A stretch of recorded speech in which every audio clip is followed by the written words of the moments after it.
Israel está comenzando a tener problemas y ha habido ataques y alguna incursión por tierra también de algunos terroristas, en este caso de otro grupo también que se llama Hezbollah, que está tremendamente armado, financiado por Irán y que lleva muchos años en el norte de Israel presumiendo de tener miles.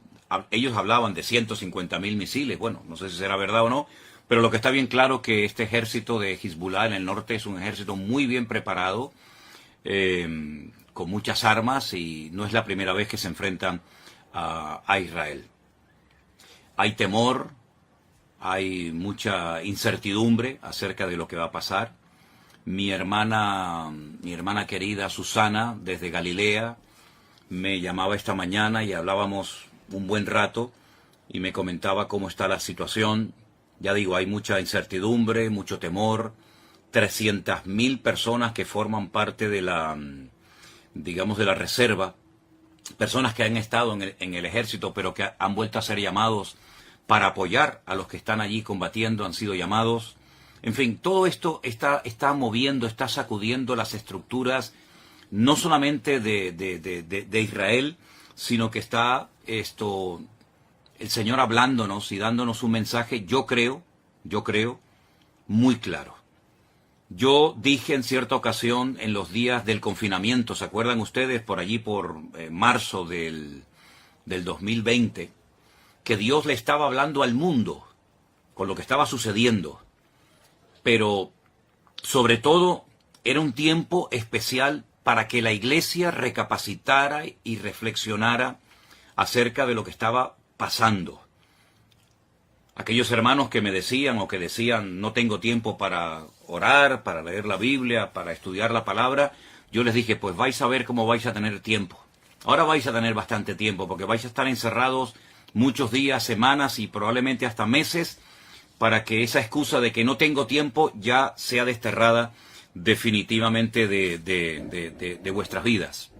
Por lo tanto, yo creo que en aquellos meses, en aquel tiempo, 2020, el Señor estuvo tratando con la iglesia, con cristianos tibios, cristianos que se habían dejado de congregar por diferentes motivos, muchas personas que comenzaron a leer la Biblia por primera vez en su vida y tuvieron un encuentro personal con Cristo. Y bueno, y de aquellos días, de aquella temporada, surgió lo que todos conocemos como la iglesia virtual, formada por centenares y centenares de hermanos de todas partes del mundo que se acercaron al Señor, gente que se entregó a Cristo en aquellos días, y nació la iglesia virtual, que hasta el día de hoy pues sigue siendo un instrumento tremendamente poderoso en las manos del Señor, y ahí surgieron iglesias y obreros y lugares de culto y tantas cosas que podríamos mencionar. Ahora el tiempo es diferente. Ahora nosotros, por lo menos en esta parte del mundo, no estamos encerrados, pero sí están encerrados en sus hogares los habitantes de Israel, que no pueden salir a las calles, no pueden ir los chicos a estudiar a la escuela, no pueden las personas ir a trabajar a sus trabajos, porque el país está en guerra. Pero yo siempre también he dicho, y solamente lo recuerdo, que lo natural es un reflejo de lo espiritual. Repito, lo natural es un reflejo de lo espiritual. ¿Qué está pasando en lo natural? Cosas terribles. Hemos visto imágenes que nos han dejado a todos con los pelos de punta, y otras muchas que no hemos querido publicar. Y todo esto, la pregunta es, ¿Dios lo ha permitido, sí o no? ¿O es que aquí el diablo puede hacer lo que le da la gana, cuando le dé la gana y cuando quiera y donde quiera? Yo creo que el que controla la historia, el que quita y pone reyes, el que permite o impide cosas, es nuestro Dios. Y el diablo no puede hacer nada sin permiso de Dios. Siempre recuerden eso. El diablo no puede hacer nada sin permiso de Dios. ¿Se acuerdan cuando el endemoniado Gadareno, los demonios que habitaban en él, le pidieron permiso al Señor para entrar en aquella piara, en aquel hato de cerdo? ¿Se acuerdan ustedes? Bueno, pues ahí tienen un ejemplo. El diablo está sometido a Dios.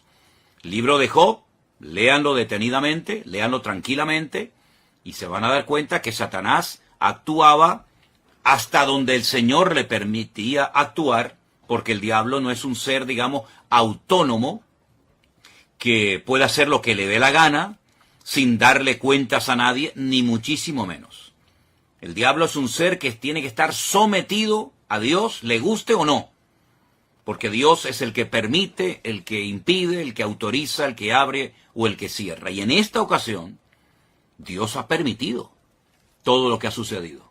Claro, algunos dirán, bueno, pero yo no creo en eso. Es que, lo he dicho muchas veces, lo que usted crea o lo que usted opine no va a cambiar la esencia de Dios. Y Dios tiene todo el permiso y toda la autoridad para hacer lo que quiera y cuando quiera, cuantas veces le dé la gana, porque para eso es Dios.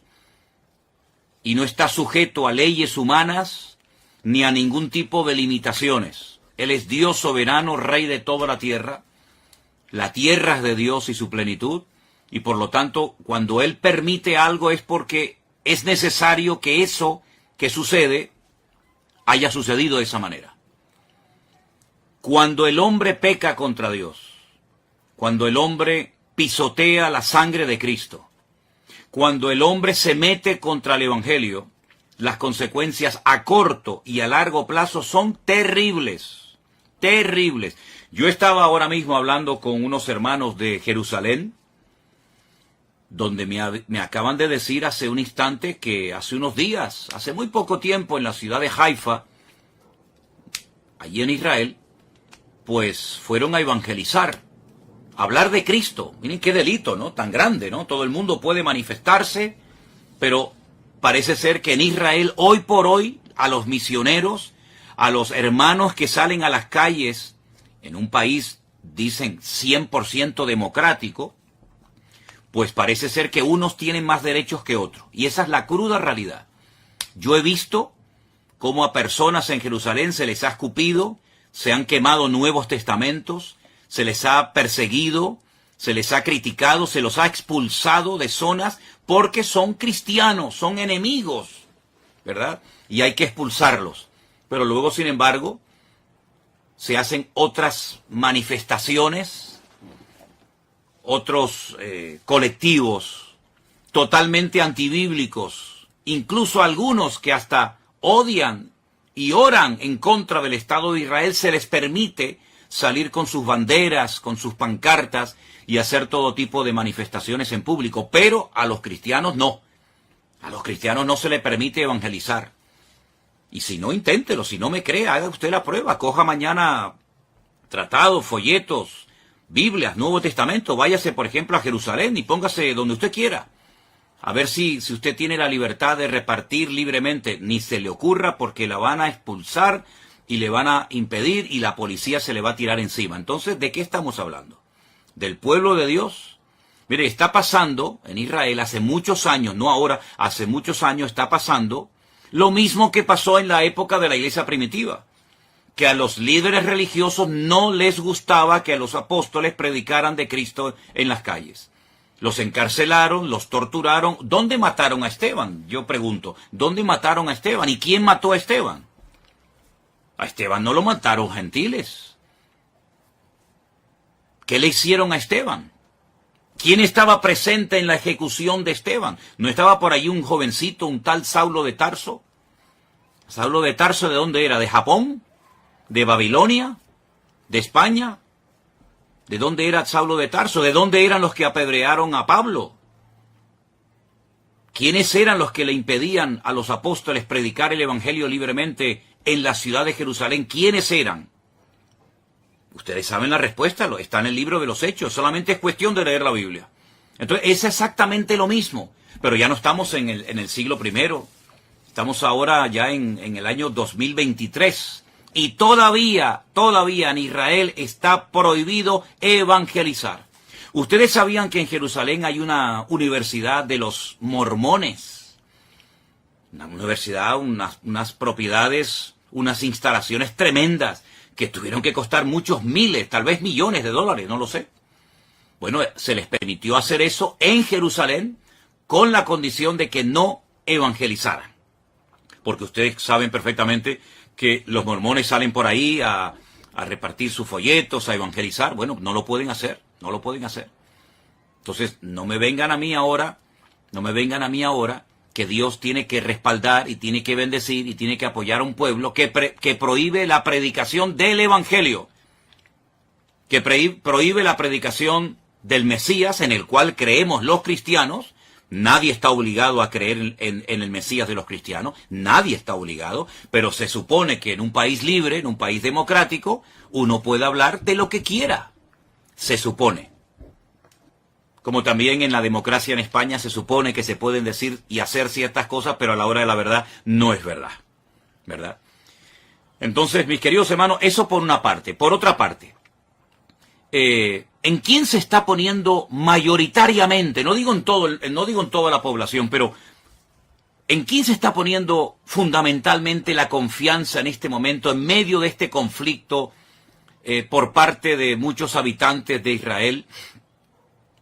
En un señor norteamericano que apoya a ciertos y determinados colectivos que todos sabemos cuáles son y qué es lo que pretenden, colectivos que precisamente interrumpieron una reunión de oración a judíos ortodoxos en Jerusalén, y esa reunión que se iba a celebrar en Jerusalén con el día y las festividades del Yom Kippur, etcétera, no fueron interrumpidas por extranjeros ni por cristianos, fueron interrumpidas por judíos, habitantes de Israel, que se levantaron contra sus compatriotas a prohibirles que oraran, que leyeran la Torá, que hicieran teshuvá, y los que me están oyendo y son de allí sabéis a lo que me refiero, se les prohibió y se les expulsó.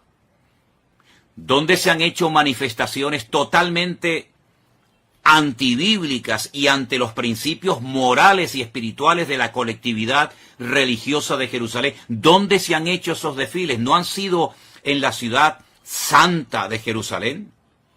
Entonces, hermanos, cuando estas cosas ocurren, no ocurren por casualidad. Las cosas no ocurren porque al diablo se le ocurrió zarandear ahora a este país. No. Vamos a ver. Las cosas ocurren con un propósito. Y ni una hoja de un árbol se mueve si no es con permiso de nuestro Dios. ¿Sí o no? ¿Cuántas veces lo hemos dicho? Que no se produce, no ocurre nada sin permiso de Dios. Y Dios ha permitido en este momento que se hiciera el ridículo y que la gente todavía, tanto en Israel como fuera de Israel, se estén preguntando, ¿pero qué ha pasado? ¿Qué ha pasado con el servicio de inteligencia tan poderoso que tiene Israel? ¿Qué ha pasado con los soldados? ¿Qué ha pasado? ¿Se han quedado dormidos? ¿Cómo es posible que más de 1000 terroristas se hayan infiltrado en territorio israelí y hayan hecho una masacre terrible que, aunque algunos políticos, incluida la vicepresidenta de nuestro país, de España, no ha querido condenar, y otros tantos políticos en su hipocresía y en su populismo, ¿verdad?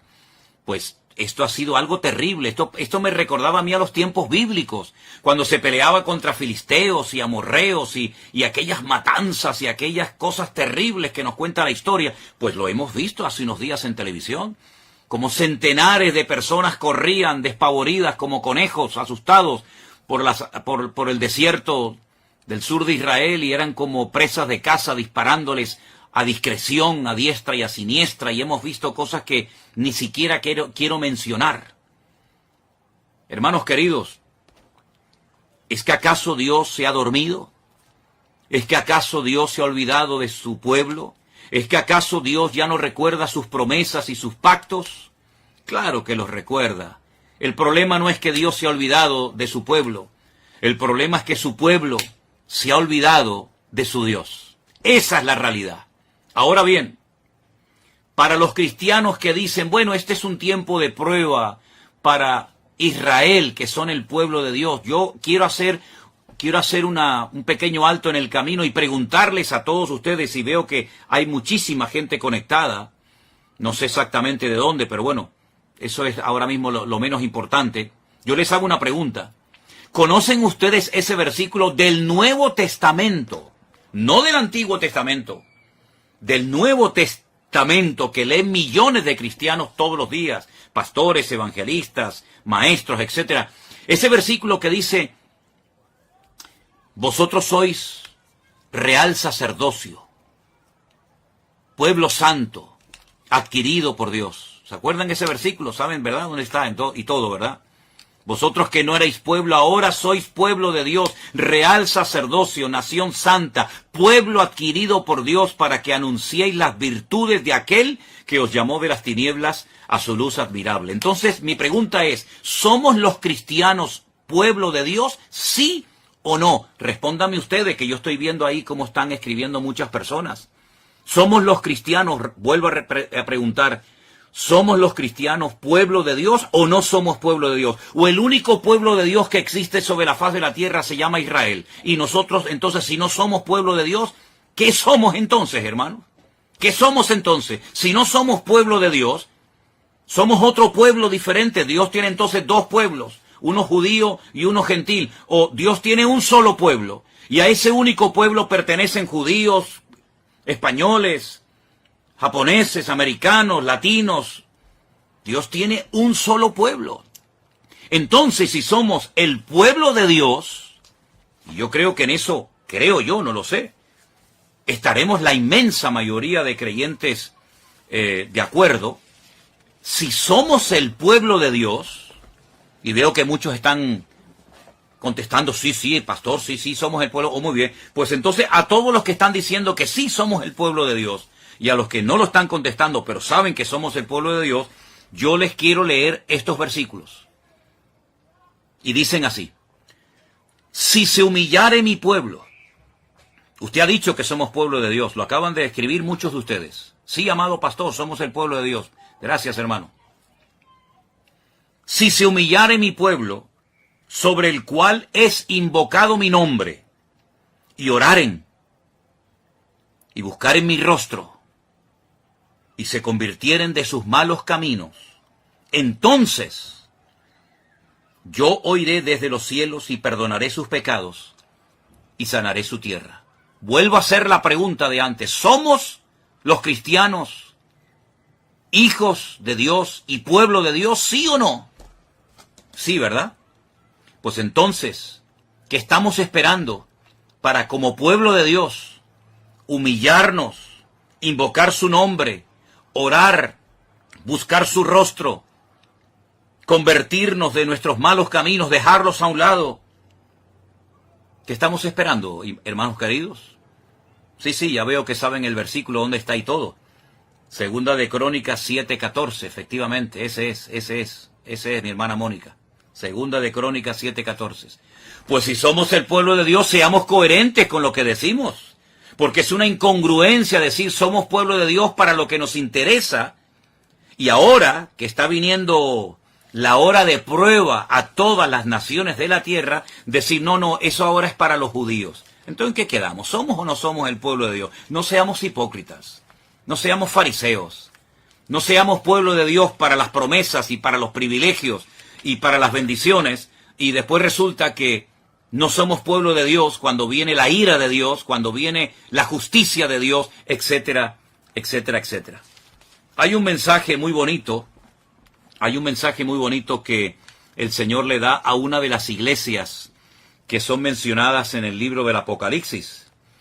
Y dice lo siguiente: yo conozco tus obras, he aquí que he puesto delante de ti una puerta abierta, la cual nadie puede cerrar, porque aunque tienes poca fuerza, has guardado mi palabra y no has negado mi nombre. ¿Qué le parece? Por cuanto has guardado la palabra de mi paciencia, yo te guardaré de la hora de la prueba que ha de venir sobre el mundo entero. Ahora les digo dónde estoy leyendo. Yo te guardaré de la hora de la prueba que ha de venir sobre el mundo entero para probar a los que moran sobre la tierra. ¿A quién van dirigidas esas palabras, hermanos? ¿Solamente a los judíos? No. Esas palabras las escribió el apóstol Juan porque el Señor Jesucristo, el que murió en la cruz y resucitó al tercer día, le dijo: escribe lo que has visto, lo que has oído, lo que es y lo que será, y envíalo a las 7 iglesias. Y este mensaje va dirigido a la iglesia de Filadelfia. Yo sé que en España la iglesia de Filadelfia son las iglesias de los hermanos gitanos. pero la iglesia de Filadelfia era una congregación que existía hace 2000 años en la zona de Turquía, de Asia Menor, y fueron palabras dirigidas por Cristo a una iglesia, a su pueblo. Apocalipsis capítulo 3, del versículo 7 en adelante. Yo te guardaré de la hora de la prueba que ha de venir sobre el mundo entero para probar a los que moran sobre la tierra. He aquí yo vengo pronto, retén lo que tienes para que ninguno tome tu corona. ¿Qué le parece? Somos el pueblo de Dios, ¿verdad? Muy bien. Pues entonces vamos a comenzar a poner en práctica Segunda de Crónicas 7:14. Vamos a comenzar a humillarnos. Vamos a dejarnos ya de perder el tiempo. Vamos a dejarnos de utilizar las redes sociales para tonterías. Y vamos a utilizar todos los recursos y medios habidos y por haber que el Señor ponga a nuestro alcance para predicar la palabra de Dios, la sana doctrina, lo que Cristo quiere que prediquemos. Y no perdamos el tiempo en aquellas cosas que no edifican y que no son de Dios. Pueblo de Dios es aquel hombre y aquella mujer, da igual si es judío, japonés, coreano, español o latino, da igual. Pueblo de Dios es todo aquel hombre y toda aquella mujer que ha sido, voy a utilizar un término bíblico, lavado, comprado, redimido por la sangre de Jesucristo. Esos son el pueblo de Dios. Dios no le va a pedir la nacionalidad o el pasaporte a nadie.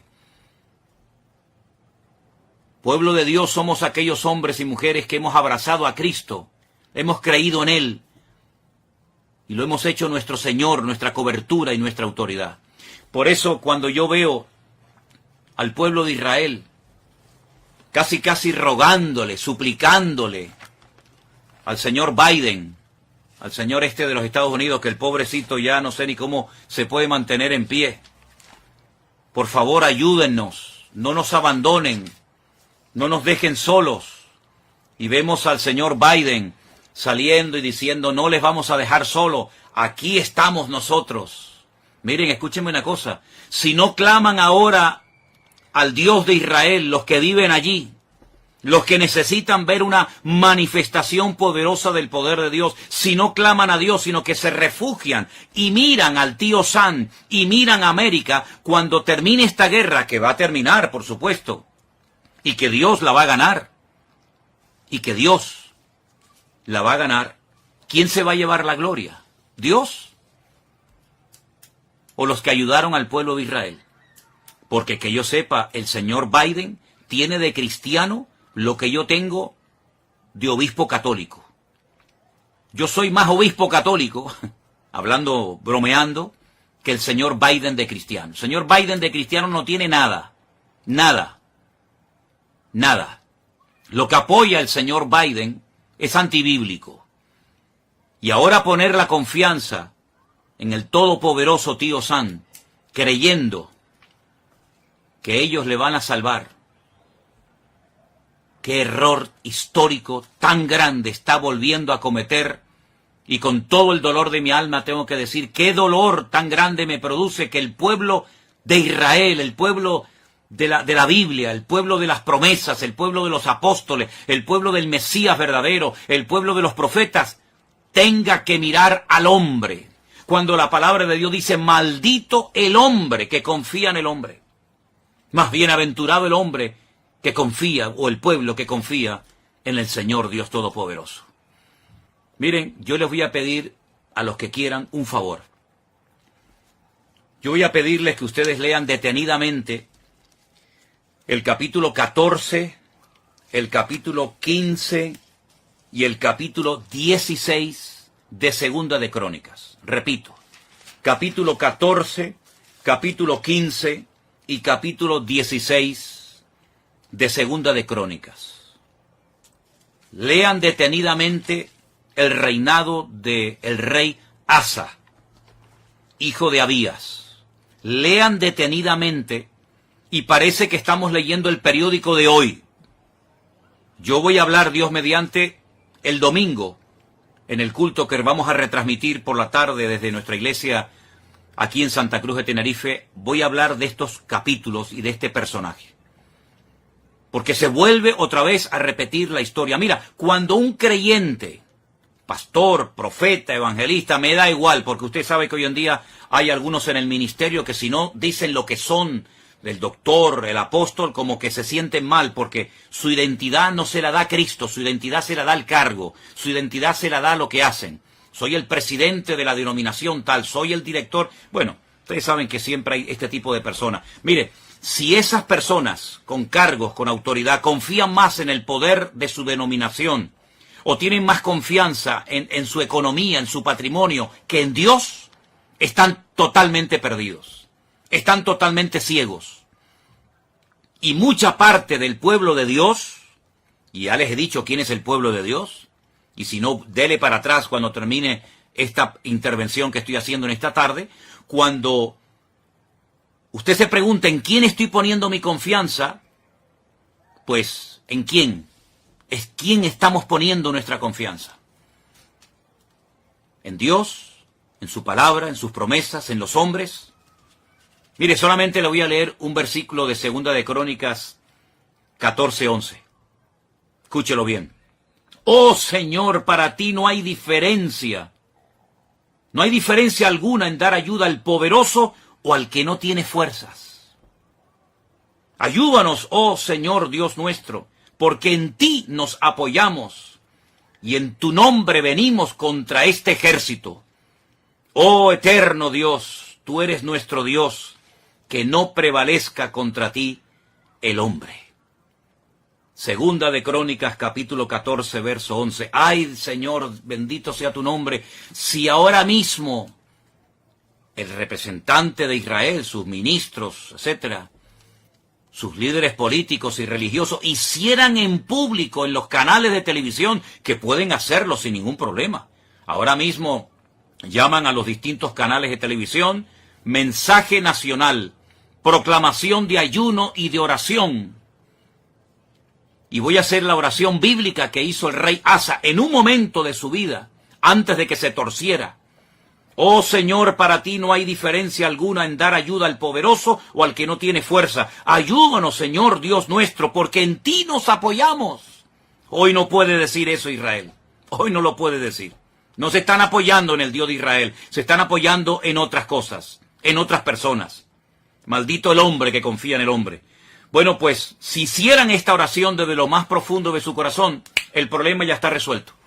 Ya estaría resuelto en 5 minutos. Se acabó. Olvídense de Hezbollah, olvídense de los misiles, olvídense de los cohetes, olvídense de Hamás. Todo estaría solucionado en 5 minutos. Si el pueblo de Dios se humillara e hiciera, por ejemplo, esta oración, y que añadiera lo que quisiera, pero que por lo menos hiciera desde lo más profundo del corazón, en un genuino arrepentimiento, hiciera esta oración, el problema en este momento, allí en Oriente Medio, en Israel, ya estaría solucionado. Las 300.000 personas, muchos hermanos nuestros que están ahora mismo allí, con su fusil, dejando atrás a sus familias, a sus hijos, si se hiciera esta oración a nivel nacional, así como cuando se para el país, cuando hay ciertas y determinadas